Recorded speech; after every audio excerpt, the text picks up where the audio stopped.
Welcome. I'm excited to be here today with one of our very, very best and favorite clients and practitioners, and from HueLife Consultancy. We have Angie Asa Lovestead and Carrie with HueLife. Yeah, welcome, and really glad to have you here. And let me just start off by would one of you tell those of us listening what HueLife stands for, the name of your consultancy? The Hue in HueLife stands for Human Understanding and Engagement. So we inspire people to make change for the greater good of human understanding and engagement. So. Yeah, and you do a lot of great work out there. And actually, the owner and founder of HueLife is Dr. Irina Firstman, correct? And Irina and I met quite some time ago. And I guess about a little over a year ago, you all came on board, and it's just been a fun ride ever since. But the interesting thing, also, maybe for our practitioners and others to know, is that Irina is from the Ukraine, actually born in Russia, been raised in the Ukraine, and now American, and lives in the Minneapolis area. So she's really got some tugs on her heart and some real emotional connection to what's going on in the world right now. It's a very scary thing, and so our thoughts and prayers are with her and her family. Yeah, She'll appreciate that. Absolutely. Yeah. Yep.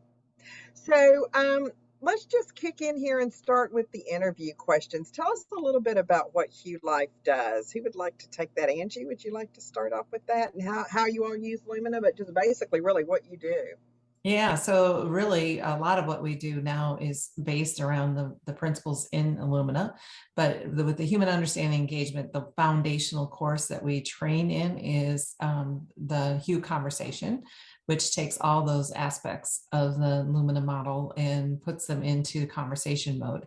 And so that's the foundational course, and we do all kinds of facilitation courses built from that foundational class. And then of course we do facilitation, a lot of strategic planning. Carrie does a ton of strategic planning with government agencies, nonprofits.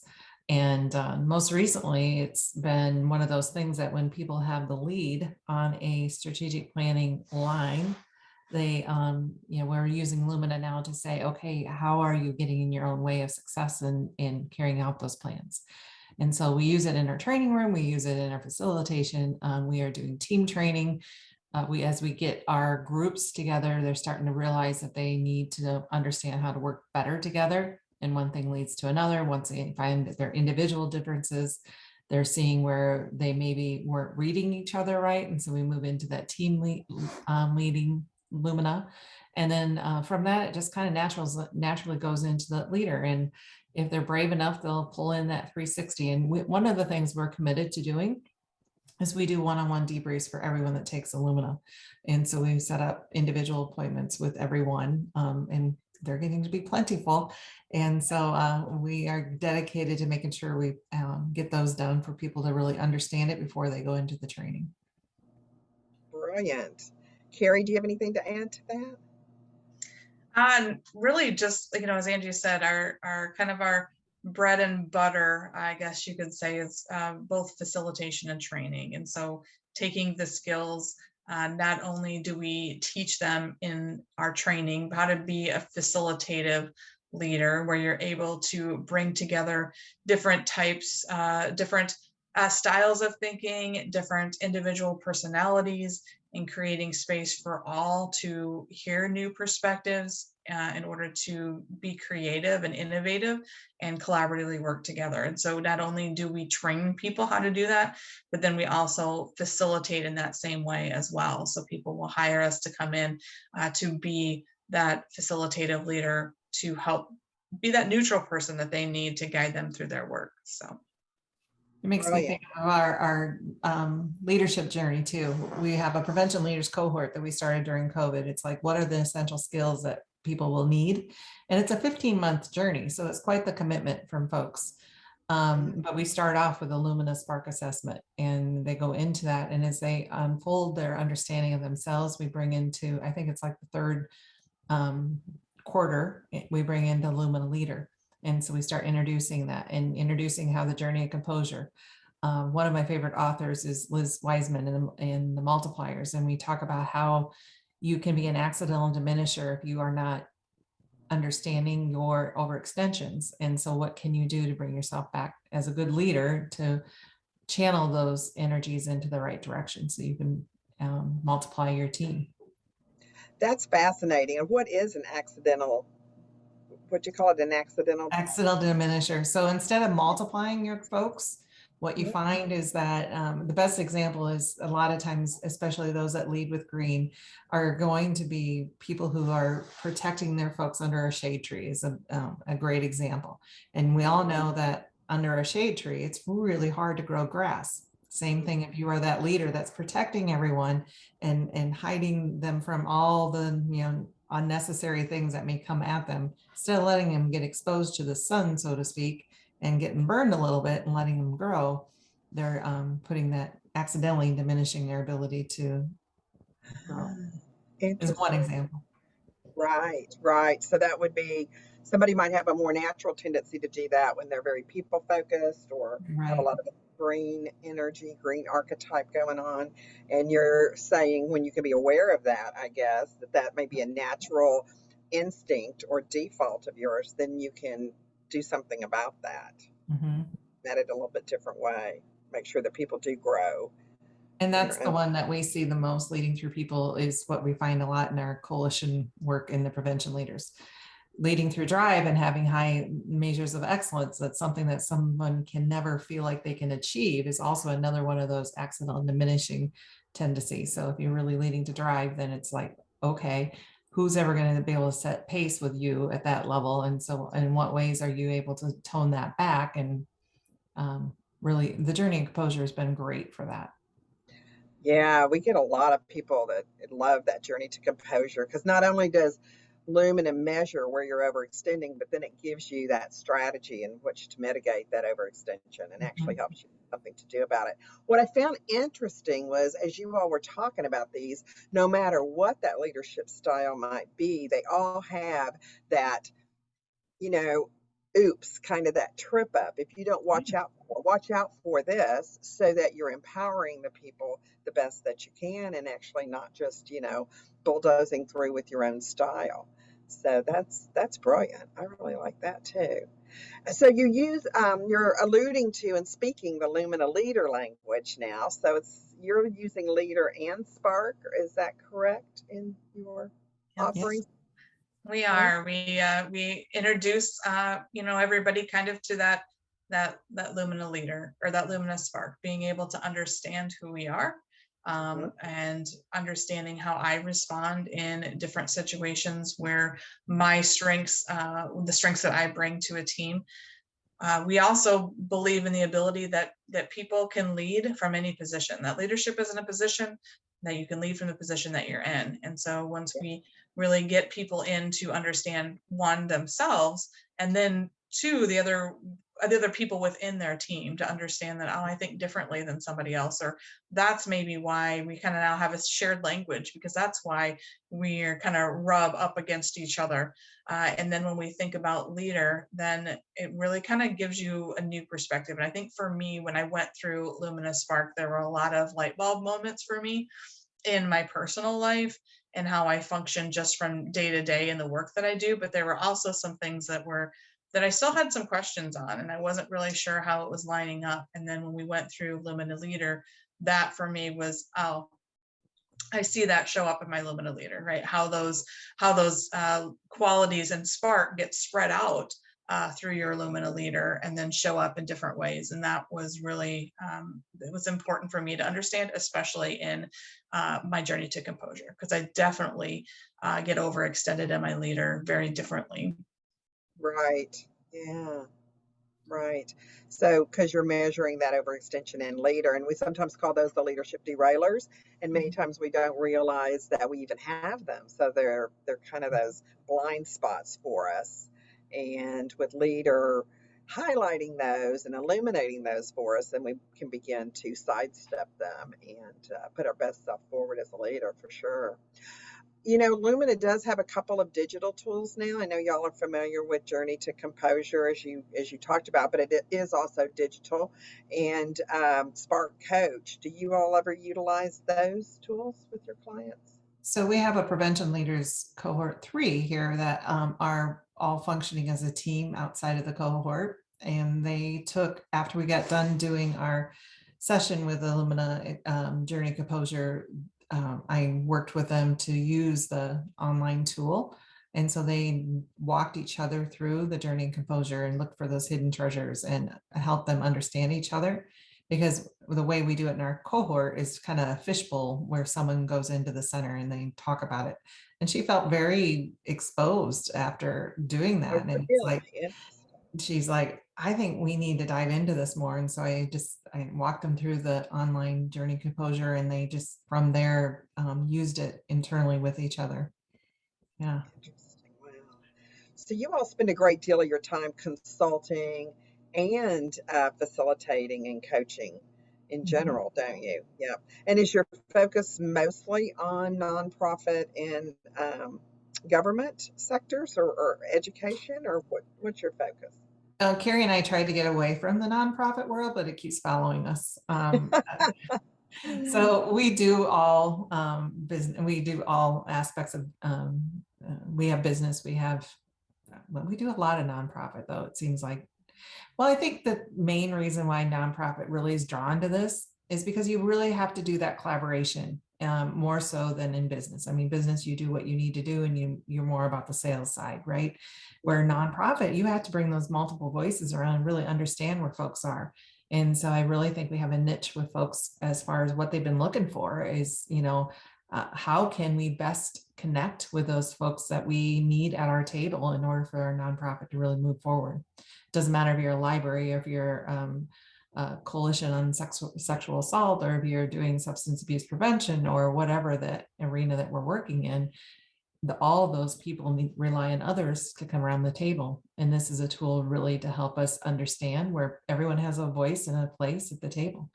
And then Carrie, you alluded to our loosely coupled systems and just the way where people can lead. And I think they don't know that that's even how they're structured. And I'll let Carrie kind of talk about that a little bit. Yeah, I think it just kind of this model of leadership, and I think we're seeing this in the industry. We've been seeing it for a while to talk about, leading from within or leading from where you're at, and we all have a chance to be leaders with the people that we have influenced, that are influenced by us, or vice versa. And so thinking about how Lumina really has played into that is really giving me those skills where people aren't necessarily going to follow me because I'm in the position to say, well, I have to follow Carrie because she is my leader in the position, but I'm following her, or I'm interested in collaborating with her because she understands where I'm coming from, or that she understands, she's able to talk to me about the strengths that I bring to the table. She's recognizing the information that I need to be able to contribute. And so just being aware of the different people who we have and the different needs that they have, and able to participate and to be heard. So. Yeah. I recently have been working with a person coaching who is taking over a leadership role from someone that was leading with drive, and she's very much leading through people. And so they questioned whether or not she was even the right person for the job. And I said, how do you inspire people? What are your strengths? And so as we looked at what she can bring to the table versus someone that's leading for drive, they both have their place. It's just the way that you have to present to folks. And she will open up a space for people to come in and own a piece and lead, instead of pushing an agenda or making sure she's in front of the group. She can lead Right. from behind. Yeah. That's beautiful. Mhm. Like that. And she felt validated, and she felt confident, and she got the job in the end, and is, yeah. So those are the pieces that are really fun to do. Right. I would think so too. And such, necessary work. I Mhm. mean, how valuable is that? Not just to someone's life, but to an organization who might have otherwise not had that leader, not had that Mhm. particular style of leader.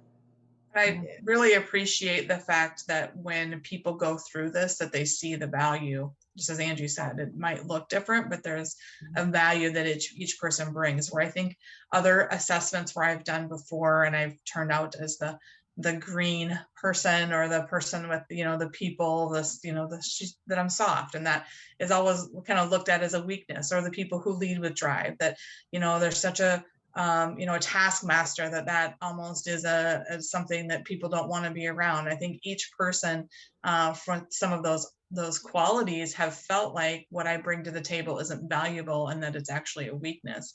But when you really look at Lumina and look at the qualities, and you're able to identify, to be able to say, wow, no, we need you. We need that skill here. We need those qualities. And we're looking to you as the member of our team to do this for our team, to be the person who's making sure that everybody's being taken care of, or you're the person that's making sure that we're actually moving in the right direction and getting things done. So just the fact that everybody has a place and it's as equal value is important. Yes, absolutely. Anything else, Angie? Yeah, I think it'd be cool for us to kind of walk through the Hue conversation and how we aligned it with Lumina. Would love that. So Carrie's probably the best at this, being concise. I'm the year yellow and I'm not very concise. So I'm going to blabber here for a moment and Carrie can get it nailed down. But I think what has been interesting, I'll tell my story and then you can tell the details here, Carrie, because that's how we work.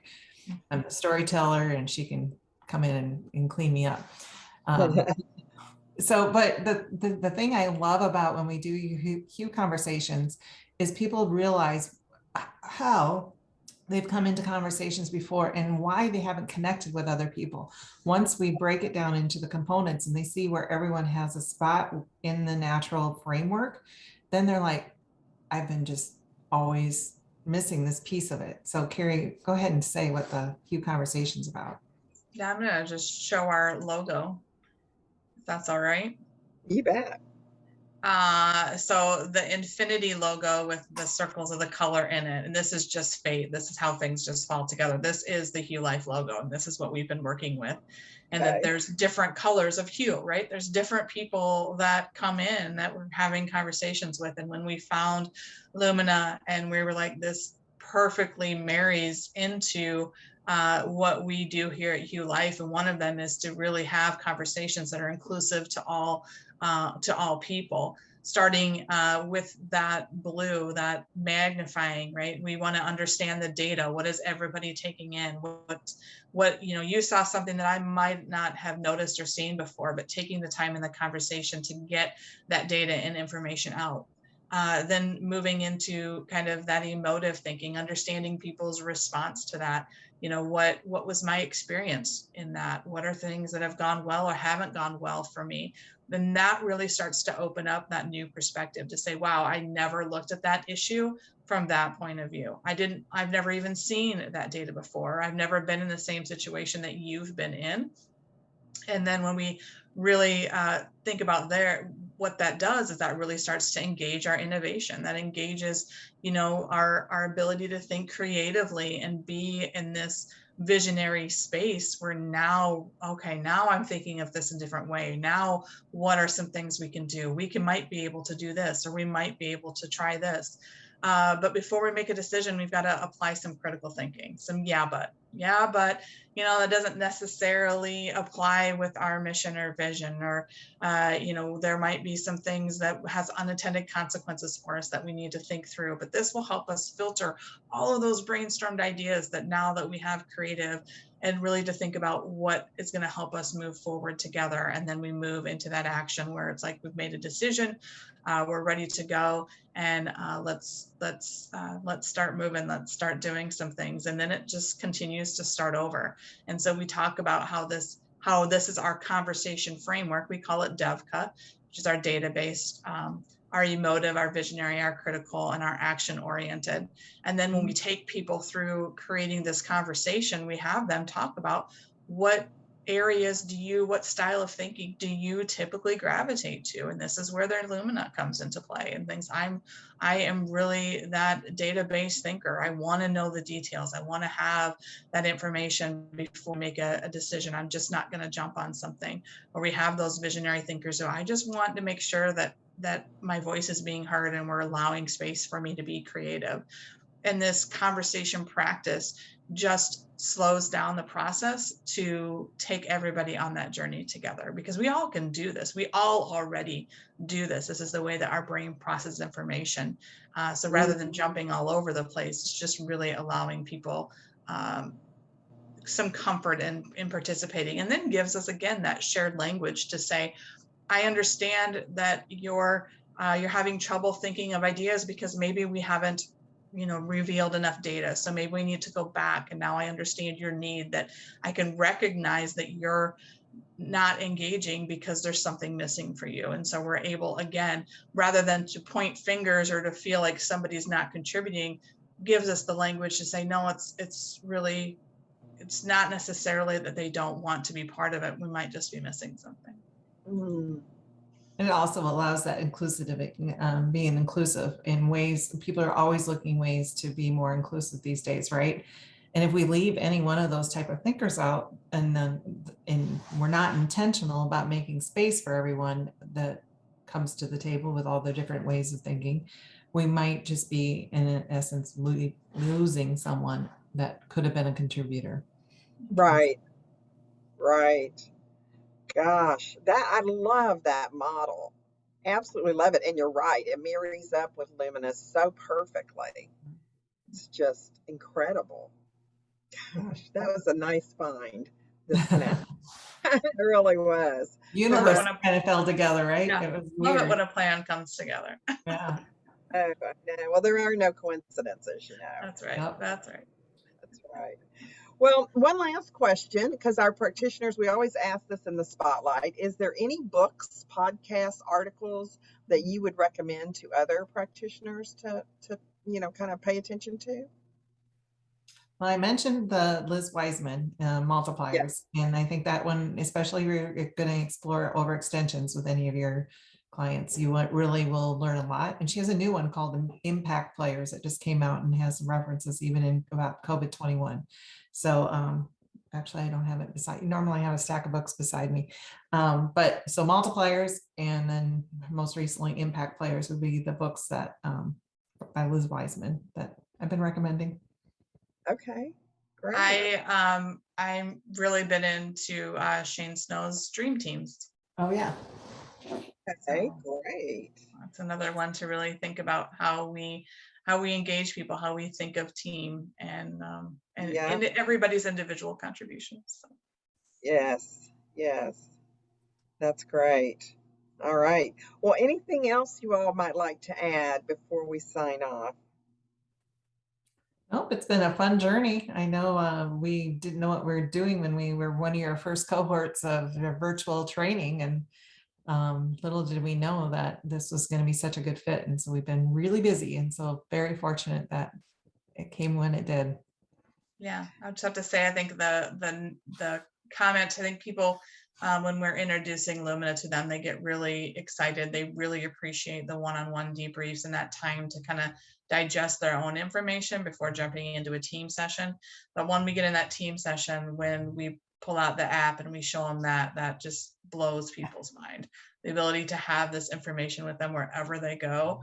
One of our groups actually printed out their QR codes, and they have it posted in their office their cubicle. So when people walk by, they can scan it. So that's pretty awesome. Yeah. I am so glad y'all are using that. There's some practitioners who don't use the app as much. And I think it's just a matter of, maybe they started before the app was there and getting used to it and making some changes, because you really do have to integrate it into the session in order for the clients to start using it, unless they're, young and trendy and really used to all of the technology. But when we actually integrate it into a session, and then they have a chance to either go into breakouts, or if we're all together in person, go sit down with their partner and share and compare and experience that, it really is pretty profound. It It's is. one of the most favorite times that we have in our breakout sessions, in Really? person or in the virtual space, when people get just that time to do that. And I think the other thing that has been, I always start every debrief with, this is, and I say, I'm going to put a quarter in my jar over here if I call this a portrait, because it's or a profile, because it's a portrait. See, I've got myself trained now, because it really took me a long time to go away from that. I was under every assessment, and I always say, look at a picture on your wall that you have right now. It's a blend of colors, and that's just who we are. And we're a blend of everything. We're maybe more tendencies to one or the other, but we truly are a portrait here. And they love that, because for, too often we're just not given credit for anything. Right. I may be very, very yellow, but I have a hidden treasure of being very logical. And so I can pull it when I need to. But Hmm. so, Yes, absolutely. yeah, Absolutely. yeah. Brilliant. Thank you, ladies. We really appreciate you both being on with us today and sharing. I'm such an admirer and fan of the work that you all do. And I guess I should say that Irina and her husband actually together own HueLife. Is that right? So I didn't want to leave him out.